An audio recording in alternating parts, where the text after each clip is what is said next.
First of all, let me just explain what I have seen as the financial industry's typical budget process. So, just stressed out about money. Maybe they're living paycheck to paycheck. Maybe they're not getting by. What you do in that situation, you just naturally will go to your expenses and you'll cut out the things that you can cut out, just cut out the fat.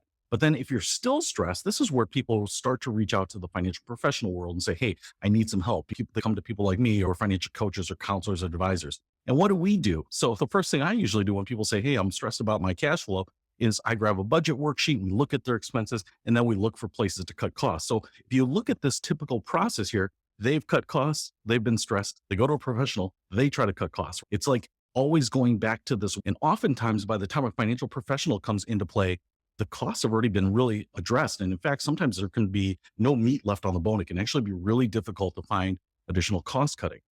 So one of the questions is, why do we focus so much on cost cutting? Why, for me as a professional, why have I gone to that? Why is that my go-to strategy in most cases? I have a few theories about this, but one, I have this Sally Mae budget worksheet that I have up here. It's a free PDF online. You can certainly use it. I've used it a lot. It's really actually a very good one, but here's a good example of why I think we focus on it. I've circled here in green the area that has to do with income.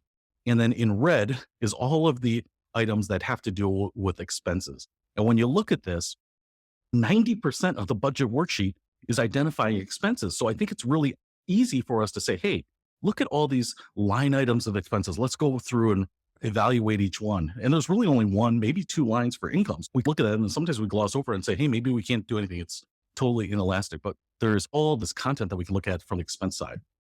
The other thing is I truly believe we're all practitioners in cost cutting. If you've ever earned money and spent money, you've gotten your credit card bill, your invoices, you've looked at your wallet, whatever it is. We've all gone through the process of, can I spend less on this? Is that something I can do without? Can I get this cheaper? We've all gone through the process. So it's really easy to convey that and share that because we are practitioners on it.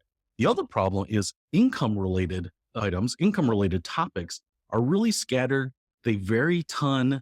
Sometimes the information is really new. Sometimes it's very old. Sometimes it's outdated. It's really hard to pull in a cohesive income discussion. And so it's really easy to talk about expenses, and it can be really confusing or laborious for us to bring in income related topics. That's why I think we just naturally, and certainly for me, I just naturally gravitate to reviewing expenses.